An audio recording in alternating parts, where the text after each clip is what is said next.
All right, welcome to Equal Time Soccer. We are joined by two stars from the Gopher Soccer team. We have Rylan Baker and Kenzie Langdok here. Thanks so much for joining us. This is bonkers to have you both taking your Friday evenings out to join us. So thanks so much for being here. Yeah, thanks for having us. Yeah, good to be here. And I don't know what is going on for my Gopher shows. I think I've become a jinx because I continue to invite players on and then a terrible loss happens and then they're still willing to come on. So you both are saints coming on after a tough road loss against Iowa, which was just a tough battle the whole way across. Nothing, it was 1-0. It's a classic Big Ten road match. We will not dive into it, but thank you so much for coming on after a fun drive back home today.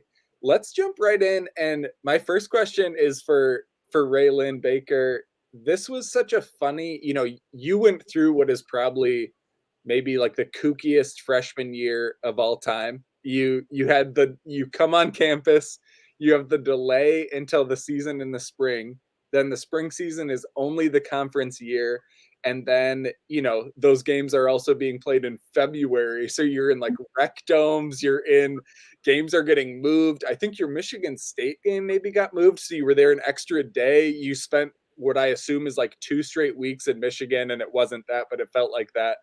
And so do you think players in your class who now have had what is quote unquote a normal year have sort of a more of appreciation for like this fall season?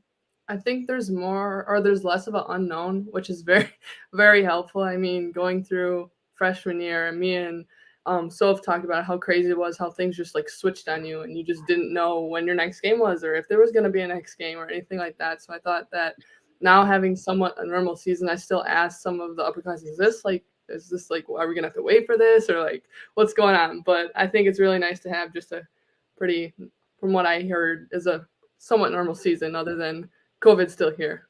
Right, right. It's kind of nuts to have to pretend this is normal when there's still very much a global pandemic going on. But compared to last year, certainly feels much more normal. Absolutely, 100%. And so, Kenzie, we're going to pivot to you. And I just have to say, we need a peek behind the curtain here because you have been an absolute stud at outside back.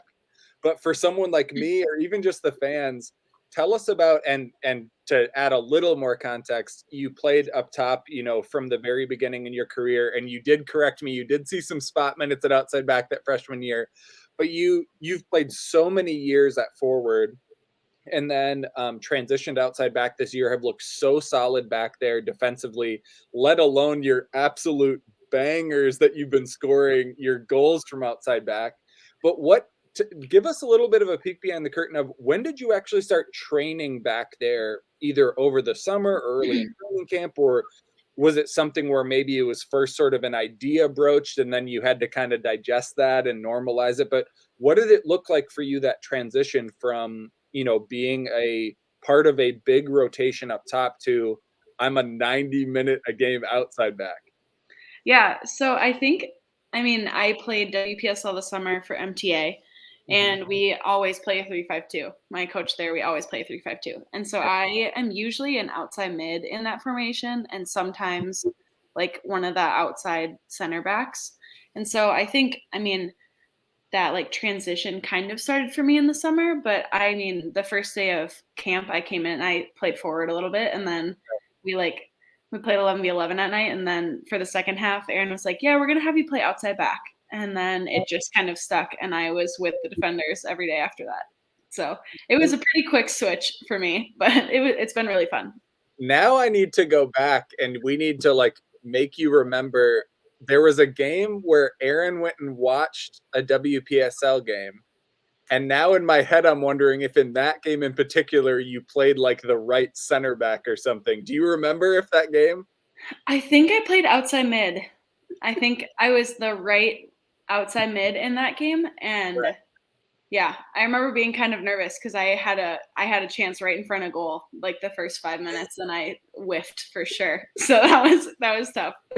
I will say it was really funny when Aaron physically got to Minnesota because there were situations like that where I had only done a show with her. She didn't know me, and for all I know, she then and still thinks I'm a clown, rightfully. But all these people had never met her even as much as I had, and they were asking me, being like, "Oh, wait, would you maybe go up to her with me?" And I'm like, "She's never met me either." Like, but it's Yeah. this new coach, like anxiety of, "Oh my gosh, someone new is in charge of the program," which is so, yeah, it was so funny. Yeah. And so speaking of adjustments, Baker, we talked about you coming in and having just a weird freshman year, a weird spring, and then we don't have to get too deep into it, but you had some challenges of not being cleared to play and you were still working back. And then even this fall, I think one thing I've appreciated, and I know Josie, who calls the games with me, we're both such gigantic Rylan Baker fans, was you got those spot minutes in late in that tie game. I forget if it was Mississippi State or whatever game it was, and I had this fear that maybe those spot minutes were just because, oh, we have a corner kick and this player's really tall, and then all of my hopes came true, and it turned into you growing this role and becoming part of the rotation. But you had so many specific twists and turns along the way, and I think a lot of players deal with that of, I was such a star in club or I was a star in high school, and then I have to earn my role. And then even once I earn my role, I have to prove it over and over again.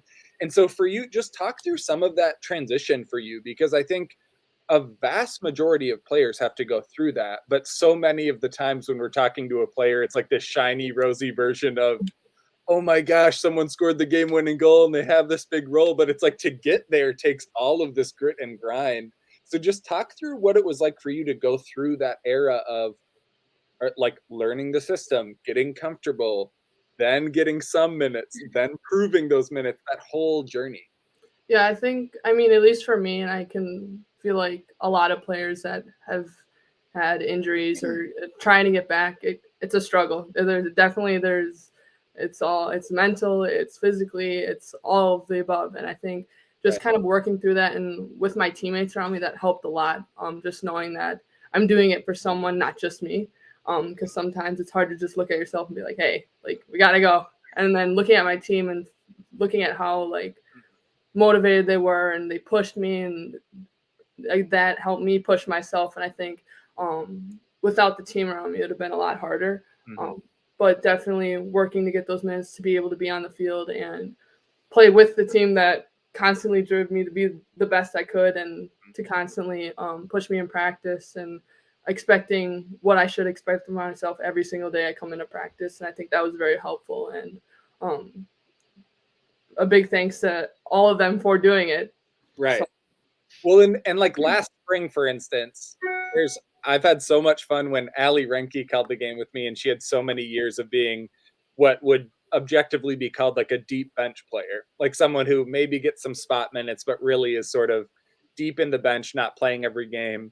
And like for you last spring, is some of that camaraderie like literally on game days just keeping each other sane, or is it more about like, when I'm low, I need someone to just sort of, either I need someone to bitch to, or I need someone to like vent to, or I need someone when I'm down on myself. They're like, no, Bake, you can ball. Like how much of it is just like the random game day stuff of, we sort of know we maybe won't play, but we have to be engaged and be fans.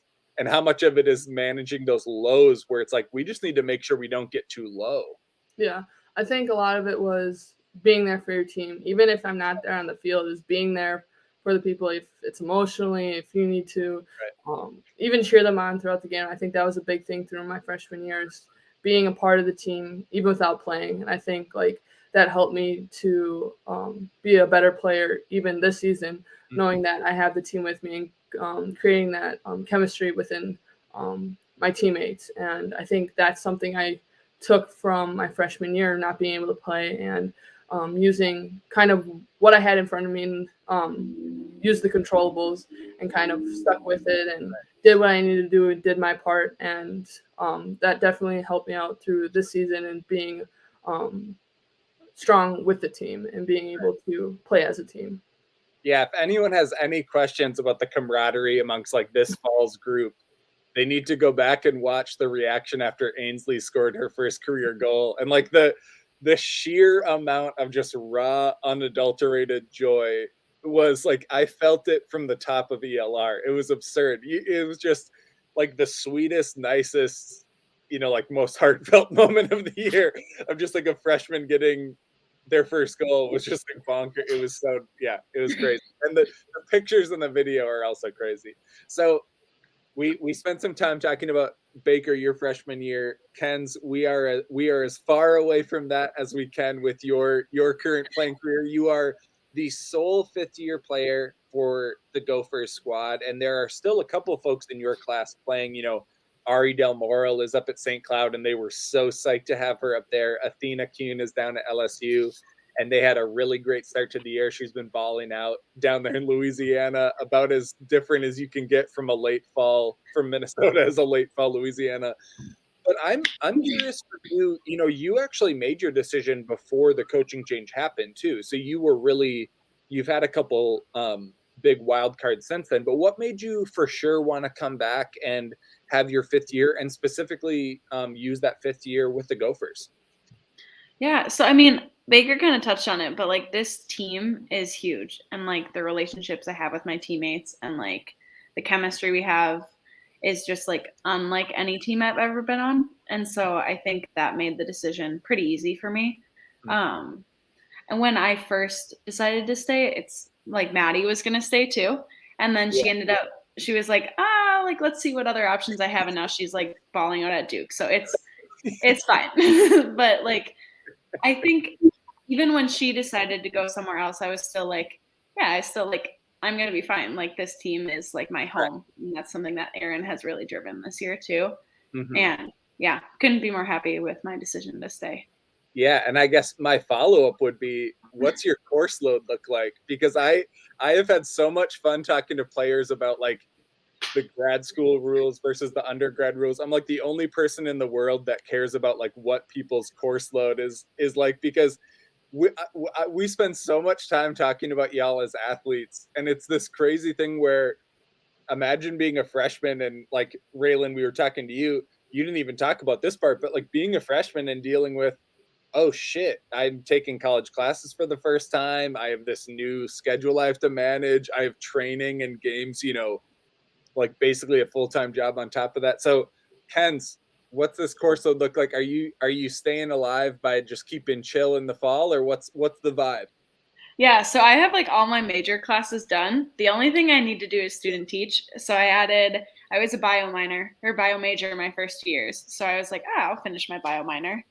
And then I added a coaching minor too. So I'm in 12 credits, like coral reef ecology. I'm taking tennis. Like it's a pretty chill fall for me. I'm enjoying myself.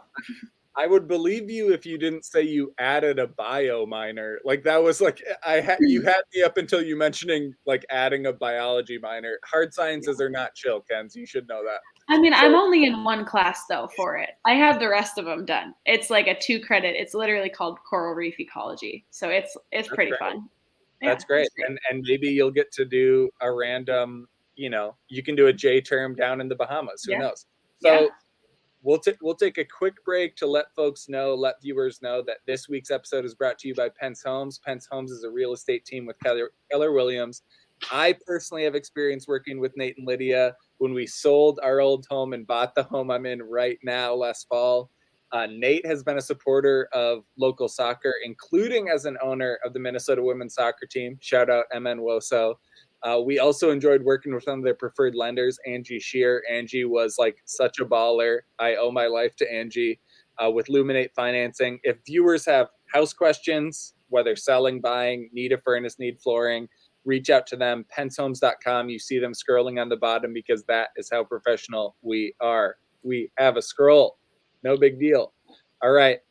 So let's jump into some other pieces here. Let's go all the way back to late May. I've hinted at this a few times, but the moment when the coaching change happens, and obviously you both were recruited to come under a previous head coach, coaching changes.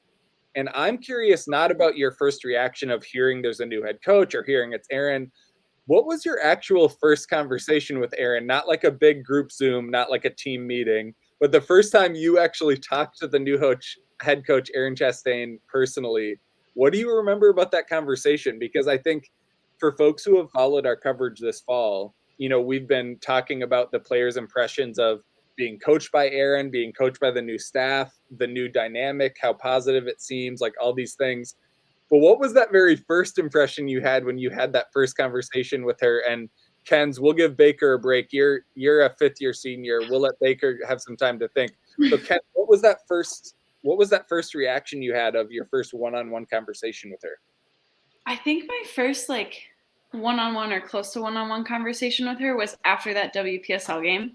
Yeah. And I just remember like going away from it and I was like, she like is really excited to be here. And like I think this is gonna be a really fun season. And I was like, I think she's gonna be intense and I think she's gonna push us. But I think it's gonna be really fun because you could just tell like right away how much she cared about this program, being part of it and now being back to it. So I think that was my first impression of Aaron. Yeah. Rylan, how about you? I think for me, I mean, I probably didn't have as many one-on-one time as Kenzie would have. But when I did have my first one-on-one, it was like Kenzie said, she was as excited as she was to be here as I was. And I think like that was something that kind of like is sometimes hard to find. Like you both want to be excited to be on the team that you are. And for me, it was just like I wanted someone to push me, and I knew she was going to push me along with the rest of the coaching staff. Mm-hmm. And that all they do is want the best for us. And I think that's something that shows when I did talk to her, is she wants nothing but the best for each and every one of us. And I think that's something that she prides herself on. And I think that was very exciting to see. Yeah, and that excitement it's sort of funny because Ken, the first time you met her was probably when she was like literally moving her family across country too. So it's like to be able to express that joy through the logistical hell that is moving an entire family is great too. I think, easily the most common thing I've heard from players and other folks around the program is just that part of Aaron's style is being really transparent and direct, and sort of like you said, Ken's, like that can come through in sort of an intense way, but also there's less of like games to that. And both of you were in a position where like Ken's, you ended up changing positions. Rylan, you were trying to like, can I just cement a spot in this damn rotation? And so I have to imagine like less mystery is somewhat helpful in those scenarios, right? Definitely. For sure. Yeah. All right. One thing, and I mentioned to you, Ken's, when we were just before recording, one thing I'm super curious about, and Rylan, I still want you to jump in on this, but especially for Ken's, you have been around forever now. I think you were around the Gopher program probably before me as a weird person covering the team. So you've obviously done a lot of road trips. You've been to every Big Ten campus, a lot of other campuses. So talk through, what are some of your favorite away fields to play on, like the actual playing venue? And then what are some of the most fun away trips just for like the road trip itself other than the game as well? And Rylan, we'll have you jump in to gut check what Ken says too. Yeah, so we have the best field in the conference, hands down. There's no question. Our field is like the best surface to play on, and I will argue that forever. I think a really close second is Purdue. They have a really nice field. As far as like campus goes, we were just at Northwestern. I hate their field because it's turf and it's like right on the water, but it's also pretty because it's right on the water, and it's like you can see Chicago like right down. It's really pretty. Mm-hmm. And I think my favorite like trip to go on, I like the longer trips just because it's like more time as a team. So the like Rutgers, Maryland trip is always like fun because we're away for a while. Yeah. Rylan, how about you? I think I would do second Kenzie on that with Northwestern. It was really like nice. I mean, there was a lot to look at and everything like that. And I would say, I've only been to really, I think only this season's games away. So I'd say Purdue is another, like, it was actually nice to play on. I didn't roll my ankle on any of them, any of the surfaces. So, but I would say, when I travel, I normally sleep the whole time. So I would say even if it's a longer trip, I mean, either way, it's kind of like time traveling. But it is, I would say the longer ones are nicer to have when you get time like with the team, even if it's in the hotel, or even if it's the times on the bus or on the plane. It's just kind of nice to be with kind of almost your second family. And yeah.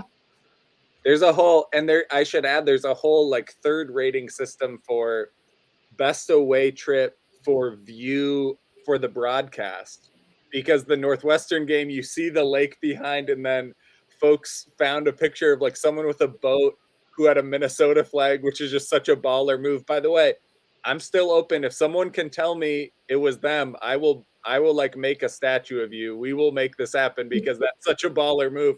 But even Kenz, I don't know if you remember when you did like the what I dubbed the Utah Cup, when you played Utah and Utah State. In that one, the field is literally like amongst the mountains, and so the game broadcast is like the playing field and then like mountains in the back. It was bonkers. Yeah, that was a really cool trip too. I remember that one. We got like rain delayed. We had to go back in the locker room for like I don't even know how long, but I clearly let the mountains cover over my memory of that. I have no memory of the rain delay. So before we get into, we do have some fun trivia at the end, but I have one more thing to make sure that, you know, while you both are here, I know, you know, the team, you are much more well-rounded than just the all-star soccer players than I constantly hype you up for. Are there any issues or topics that either of you are, you know, passionate about that you want fans to dial into or pay attention to or anything like that? Because I want to make sure if I'm borrowing your hype for the sake of this show, if you want to use this platform, I will give it to you. I don't think I have any off the top of my head. I'm not gonna lie. It's not the most chill way to intro someone into if they want to speak out either. Okay, we will jump into trivia, and we have 3 questions for you. They'll be slightly different formatted. So we are gonna jump in, and the first one is, we have some very, you know, I think there are, oh wait, I almost gave away my third answer, and thank God I didn't. But there are a lot of contributors on this year's team. I think a lot of Big Ten teams have sort of a single goal scorer, and then everyone else drops off. There are a ton of players who have contributed both in the attack and for the roster this year. But in terms of one specific statistic, who do you think has the highest shot on goal percentage? And both of you just try and think of your answer first, and then we'll make you guess. So highest shot on goal percentage. So let me know when you have your guess. I think. Wait, Rylan, do you have your guess? I think so. Okay, so Ken's guess first. I think I'm gonna go with Izzy. I think it's Izzy. Rylan, how about you? I am thinking it's Kenna. Well, you both obviously chose 2 big time ballers, but it's actually Delaney Stecker. No way. Shout out. Laney. Laney is just crushing it on the back. She doesn't just serve 70-foot free kicks. She doesn't just finish her PKs. She also puts her shots on frame. Although I will say multiple players were around like 50% shots on goal. So there's multiple big time ballers on this team. This next format is a little bit different. So there was a random erroneous thing that an announcer said where they claimed that Minnesota was like 5th in the country for red cards. I don't know who was making that claim. Minnesota, for the record, the Gophers don't have a single red card this season. Yeah. So I don't know what ranking that would be on. But you do have 8 different players with yellow cards. And so we are going to go back and forth, and Rylan, we'll let you guess first. So we'll go youngest first on this one. And you will each name a player you think has a yellow card, and we'll go until you run out. So Rylan, you can guess first. I know I have one. You do. I think you might have 2. I can't remember, but you definitely have a yellow card. So you got yourself. I think he had one. Who? Elizabeth. Yep. Elizabeth Overberg has one. Rylan, you get next guess.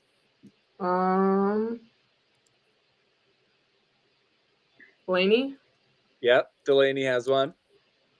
Ben? Izzy. Yep, Izzy has one. 4 left.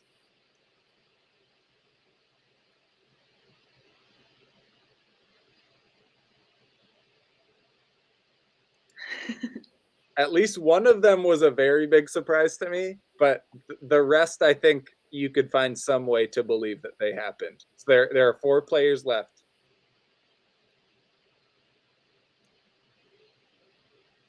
Meg? Which one? I think it was Plashko. Yeah, Flashko has one. Nice. You're still in it, Rylan. Ken's, how about you? I think Ainsley got one. That was my surprise. Yeah. Ainsley's played, a total of like 20 minutes and found herself a yellow card. Good for you, Ainsley. So props to you. She's hardcore. Rylan, there are 2 left. Who's your next guest? Kaya? Yes. Nice. So Ken's, can you force a tie?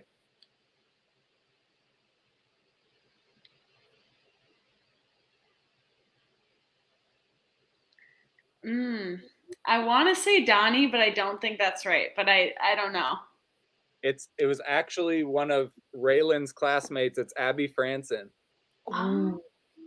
Although I will say, both Donnie and Abby have been called for some bullshit foul calls. So they both have had some garbage calls on them just because they're even moderately physical.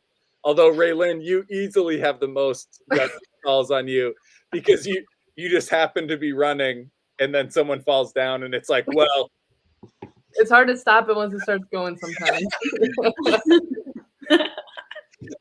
That's probably always been a situation for you, right? Like always getting extra foul calls. Yeah, 100%. Did it happen more or less in basketball for you? Actually, in basketball, I fouled out of I think 2 consecutive games my freshman year, 2 or 3 consecutive games. It's the transfer from soccer to basketball. Basketball, you can't be as physical. In soccer, I mean, I get away with some things.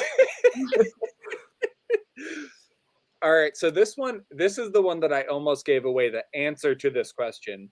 But as I said in the intro, a ton of players have contributed on this year's Gopher team. It is, I actually think, maybe the broadest set of serious contributors in my time covering the team. And so this specific question is, how many players do you think have at least 1 goal or 1 assist? So anyone who has 1 or more of either of those. So you don't have to have both, but at least a goal or an assist. And keep it to yourself for now, but try and think of the number.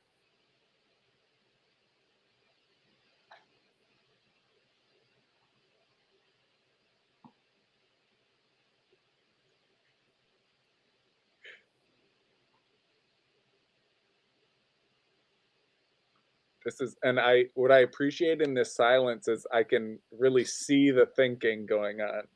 But you're both serious thinkers. This is good. And I appreciate that when it's a podcast, that silence will be really, really weird because I should have talked over it. Okay, so do you both have your numbers? I think so. Yeah. Ken's, do you have yours? Ken's, will let you guess first. I think just in Big Ten play? No, in the whole season. I think 14. Rylan, how about you? I was gonna say 13. Ken's nails it. 14 is it. I was counting everyone in my head. Are you kidding me? That's an unreal. And frankly, Rylan was only 1 away. You both are much smarter than me. I don't know how I would have done that math, but that is crazy town. Really nice job by both of you. So that was great. I think, Ken's, you come away with the trivia crown for this episode, although both of you balled out on that yellow card question too.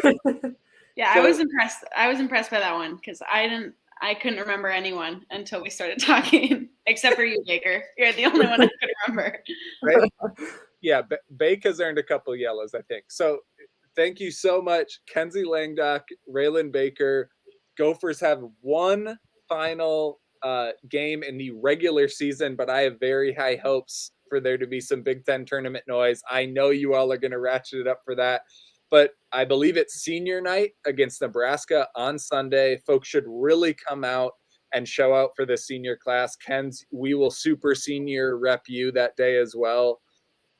This team has just been fun as hell. This senior class has been fun as hell. There's so much commitment that all of you give to this team day in, day out, year in, year out. So viewers, listeners, go out, support the squad on Sunday, and then following that, we'll know where the Gophers land in the possible Big Ten tournament seeding, all that stuff. But it is Friday. We are going to cut you loose. Baker, maybe you'll get to go to sleep, which is great. Thank you so much for being here, both of you. Thank you, Matt. Appreciate it. Yeah, thank you. See ya.